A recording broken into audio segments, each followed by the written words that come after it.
Hello friends, అందరూ ఎలా ఉన్నారు? రీసెంట్గా ఇన్స్టాగ్రామ్లో సోషల్ మీడియాలో ఈ విధమైనటువంటి వీడియో అయితే బాగా వైరల్గా మారింది. నీ సపోర్ట్ ఎవరికి బ్రో అని చెప్పి నాకు ఈ వీడియోలో రిక్వెస్ట్లు పెడుతున్నారు, చాలామంది షేర్ చేస్తున్నారు. దీని గురించి ఇన్డెప్త్ డీటెయిల్స్ మాట్లాడుకునేటటువంటి ప్రయత్నం చేద్దాం మనం. సో ఇప్పుడు ఒక ప్రాబ్లం జరిగిందంటే నా సపోర్ట్ ఎప్పటికైనా సరే కామన్ మ్యాన్కే ఉంటుంది. ఎక్కువ శాతం నేను కామన్ మ్యాన్ సైడ్ నుండి ఆలోచిస్తాను. ఆ తర్వాత ప్రభుత్వం దగ్గర నుండి, ఆ తర్వాత వాళ్ళు ఎవరైనా కానీ ఆ తర్వాత వాళ్ళ దగ్గర నుండి ఆలోచిస్తా. మెయిన్ ఆలోచించేది నేను కామన్ మ్యాన్ ఆస్పెక్టివ్లో ఏం జరిగింది అనేటటువంటిది డీటెయిల్గా ఆలోచించేటటువంటి ప్రయత్నం చేస్తా. సో ఇక్కడ ఏంటంటే ఒక ట్రాఫిక్ కానిస్టేబుల్కే మరియు సిద్ధు అనేటటువంటి ఈ ఇన్ఫ్లుయెన్సర్కే నేను ఆ రాత్రి బాగా గొడవైంది. రీజన్ ఏంది అని అంటే సంథింగ్ ఏరియాలో తను త్రిబుల్ రైడ్ అయితే చేస్తుండు. మీరు జాగ్రత్తగా అబ్జర్వ్ చేయొచ్చు. నువ్వు త్రిబుల్ రైడ్ చేసినవని చెప్పి కానిస్టేబుల్ నొక్కి చెప్తుండు. నొక్కి చెప్పడం అనేటటువంటిది కాబట్టి తను ఖచ్చితంగా త్రిబుల్ రైడ్లోనే ఉన్నాడు. త్రిబుల్ రైడ్లో నువ్వు ఎలా వస్తావని చెప్పి పోలీస్ అయితే తాళం లాక్కుండు. ఓకే, తను కానిస్టేబుల్. చాలామంది కానిస్టేబుల్కి తాళం లాక్కునేటటువంటి రైట్ ఉందా, కానిస్టేబుల్కి బండి ఆపేటటువంటి రైట్ ఉందా అని చెప్పి మీరు క్వశ్చన్ చేయొచ్చు అనమాట. అది సంథింగ్ సిచ్యువేషన్స్. లైక్ కొంతమంది దొంగలు ఉంటారు, బండి ఎత్తుకొని పోతున్నారు, వెళ్ళి ఆ బండి పట్టుకుంటారా అంటే హే నేను కానిస్టేబుల్నే, నేను ఎస్ఐని కాదు, నేను వెళ్ళి అలా పట్టుకుని అంటే అది రాంగ్ కదా. కొన్ని సిచ్యువేషన్స్ ఉంటాయి. కొంతమంది త్రిబుల్ రైడ్ చేస్తుంటే ఆపేటటువంటి రైట్ పోలీస్కి ఉంటుంది అనేటటువంటిది మళ్ళీ మీరైతే గుర్తుపెట్టుకోండి.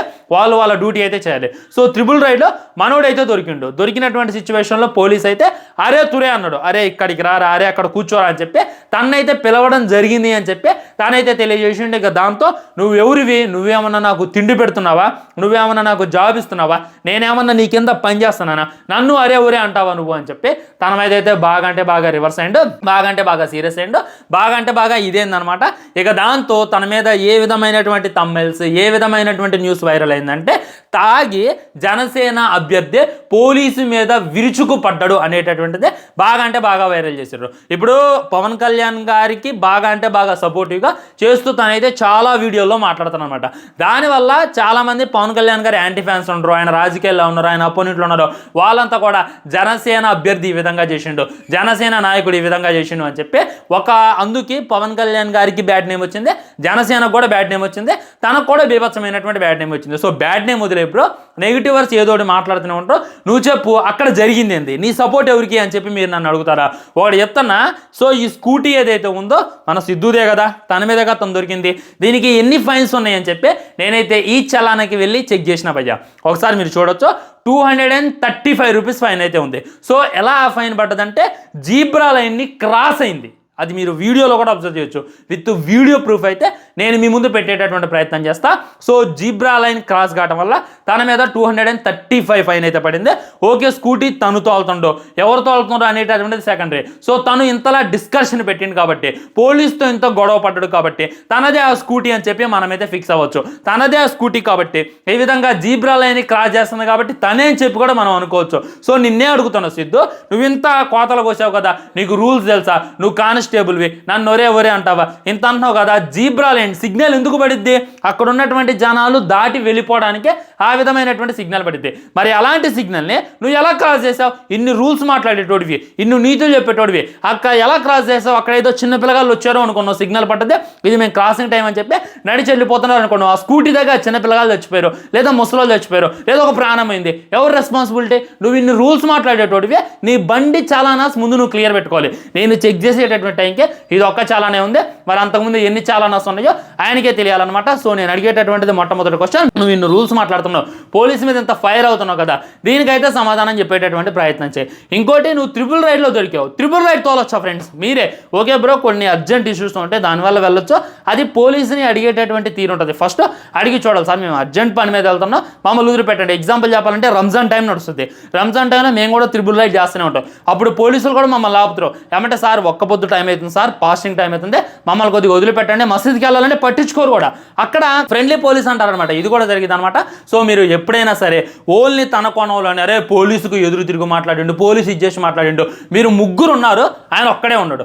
అదే ప్లేస్లో ఒక ఎస్ఐ ఉంటేనో, అదే ప్లేస్లో ఒక 4-5 పోలీసులు ఉండి నువ్వు ఒక్కడివే ఉంటే ఈ విధంగా గొంతు చించుకొని ఏళ్ళు చూపించి మాట్లాడగలవా సిద్ధు? మాట్లాడలేవు కదా. అక్కడ ఒక్కడంటే ఒక్కడే కానిస్టేబుల్ ఉండు, మేము ఇక్కడ ముగ్గురు ఉన్నాం అనేటటువంటిది నీ బిల్డప్ అనమాట. సో అదైతే సోషల్ మీడియాలో పెట్టడం బాగానే ఉంది, తనకి సపోర్ట్ చేద్దామని చెప్పుకో నేను అనుకున్నా. ఒకసారి వెళ్ళి వీడియో చెక్ చేయండి, అదైతే డిలీట్ చేసిండు అంటే ఏంది, తను భయపడుతున్నాడంటే తను తప్పు చేసిండు. ఒకవేళ తను తప్పు చేయకపోతే ఆ వీడియోని అలానే ఉంచేవాడు. అవునా కదా? ఇంకేం మాట్లాడుతాడు, సీఎం ఏదో అంటాడు చూడు అని చెప్పి సీఎంకి సవాల్ ఇస్తుంటాడు. నాకు అర్థం కావట్లా, రేవంత్ రెడ్డి గారు తెలంగాణకి సీఎం అయ్యే 2 years అవుతుంది అంటే ఆ వ్యక్తి 2 years క్రితమే జాబ్లో జాయిన్ అయిన వాళ్ళగా నీకైతే కానొస్తుంట. ఆయన ఆల్మోస్ట్ కేసీఆర్ గారి టైంలో తెలంగాణ రాకముందు కూడా ట్రాఫిక్ పోలీస్ లాగా తనైతే కానొస్తుండో. అంటే ఆయన ఎప్పుడో జాయిన్ అయినటువంటి వ్యక్తి, ఆయనకు ఒక 10-15 సంవత్సరాలు ఎక్స్పీరియన్స్ ఉన్నటువంటి వ్యక్తిలా కానొస్తుండో. దానివల్ల ఇప్పుడున్నటువంటి సీఎంని నువ్వు ఎలా అంటే ఏంది, నేను అరే తురే అంటే అడిగి జాబే రాకూడదు అని చెప్పి నేనైతే డైరెక్ట్గా అడుగుతున్నా సిద్ధు, నువ్వైతే దీనికి సమాధానం చెప్పేటటువంటి ప్రయత్నం చేయాలి. ఓకే భయ్యా, మన దగ్గర ఇన్స్టాగ్రామ్ ఉంది, మన దగ్గర ఫాలోవర్స్ ఉన్నారు, మనం ఏ వీడియో చేసినా చెల్లుబాటు అయింది, మనం ఏది మాట్లాడినా కరెక్ట్ అయింది అనుకోవటం రాంగు. అప్పటికే మా పోలీసు వీడియో తీస్తాడు, నువ్వేదో అన్నో నీకు దింపుతా అన్నడా లేదా, నీకు దిగిపోతావు నువ్వు దింపుతా అని చెప్పి అన్నడా లేడా? ఒకసారి మీరు ఆ వీడియోలో జాగ్రత్తగా వింటే అర్థమైతే ఎమ్మటే మన ట్రాఫిక్ పోలీస్ తీసి వీడియో తెస్తుంటే నువ్వు నాకు ఇంట కూడా ఫరక పడదు అంటే ఏంది, ఆ ట్రాఫిక్ పోలీస్ ఎవరికీ తెలియదు, ఆ ట్రాఫిక్ పోలీస్కి ఫాలోవర్స్ లేరు, ఆ ట్రాఫిక్ పోలీస్కే అసలు ఇన్స్టాగ్రామ్లో ఇన్ఫ్లుయెన్స్ అనేటటువంటిది లేదు. నీకు మట్టికే ఫాలోవర్స్ ఉన్నారు, నీకు మట్టిగా ఇది ఉన్నారు. సో నువ్వు ఏది మాట్లాడినా నడుస్తుంది, నువ్వు ఏది మాట్లాడినా వైరల్ అయితే తాను ఏది మాట్లాడినా వైరల్ కాదు అని చెప్పి ఒక ప్రభుత్వ ఉద్యోగితో ఈ విధంగా మీరు ఆర్గ్యూ చేయడం అయితే ముమ్మాటికి తప్ప. మీరు యాస్గా స్పోర్టీలో కూడా చెప్పుండొచ్చు, సార్ మీరు అరే తురే అనమాకండి, నా పేరు సిద్ధు, నన్ను సిద్ధు అని పిలవండి. సో మేము ముగ్గురు రావడం తప్పే, మేము ఒక పని మీద వెళ్తున్నాం, ఆ పని చాలా అర్జెంటు, అది తప్ప మాకు వేరే ఆప్షన్ లేదు, ఫైన్ వేస్తారా వెయ్యండి, మేము వెళ్ళి ఈ చాలానాలో కట్టుకుంటాం. ఆల్రెడీ సుప్రీంకోర్టు కూడా తెలియజేసింది కదా, మీకు ఆ రైట్ ఏముంది అని చెప్పి ఇది అడగొచ్చు, నువ్వు అదంతా కూడా వీడియో తీయొచ్చు. అది కాక పోలీసు అరే తురే అన్నటువంటి వీడియో ఏది కూడా నువ్వైతే పెట్టలేదు, నువ్వే డిసైడ్ చేస్తున్నావు, ఏమో అన్నవో లేదో అనేటటువంటిది నీకు నువ్వే ఆలోచించుకునేటటువంటి ప్రయత్నం చేయాలి. సో ఇక్కడ నా సపోర్ట్ వచ్చేసి 100% అటు సిద్ధుకి ఇవ్వలేను, ఇటు ట్రాఫిక్ పోలీసుకు కూడా ఇవ్వాలా వద్దా అనేటటువంటిది మీరే ఆలోచించి డెఫినెట్గా కింద కామెంట్ చేయండి. సో నేను మళ్ళీ అడుగుతున్నా, నువ్వు అంత జెన్యూన్ అయితే నీ బండి మీద ఆ చలానా ఎందుకు ఉంది, నువ్వు జీబ్రా లైన్ ఎందుకు దాటావు, అంతకుముందు చాలా ఫైన్స్ ఉండవచ్చు, అవన్నీ నువ్వు ఇప్పుడు క్లియర్ చేసి ఉండొచ్చు, ఎలాగైతే ఈ వీడియో డిలీట్ చేసావో అలాగే దాని గురించి అని చెప్పి నా గట్టి ఫీలింగ్ అనమాట. సో నేను మీకు మళ్ళీ చెప్పేది ఏంటంటే, ఇప్పుడు లేడీస్ మొనకామె ఏం చేసింది, ఈ విధమైనటువంటి ఒక సెల్ఫీ వీడియో తీసి ఇంకో బస్సులో నన్ను ఎక్కడ పడితే అక్కడ టచ్ చేస్తాడు, మిస్టేక్ చేస్తున్నావు అని చెప్పి ఒక వీడియో వైరల్ కావడం వల్ల పాపం ఆయన వెళ్ళి ఆత్మహత్య చేసుకుంటూ ఆ ఇన్సిడెంట్ మీరు చూసారా లేదా, అక్కడ లేడీ. సో ఇక్కడ మీరు ఒకసారి రివర్స్ చేసి చూడండి, ట్రాఫిక్ పోలీస్ చూసుకున్నట్లయితే ఇన్స్టాగ్రామ్లో అంత తోపు కాదు, సో ఇక్కడ మనోడు చూసుకున్నట్లయితే ఇన్స్టాగ్రామ్లో తోపు. ఈ విధంగా మాట్లాడుతుండో నిన్ను అరే తురే అన్న పాపానికి నువ్వు ఈ వీడియో వైరల్ చేసినావు, చాలామంది నిన్నే తిడుతున్నారు, నిన్నే మింగుతున్నారు. నువ్వు చేసిన తప్పే, నువ్వు త్రిబుల్ రైడర్ రావడం తప్పే, నువ్వు రూల్స్ చక్కగా పాస్ అయితే అంతమంది బండ్లు పోతున్నాయి, పక్కన నిన్ను బండి పోతున్న వీడియో టైంలో మీరు చూడొచ్చు.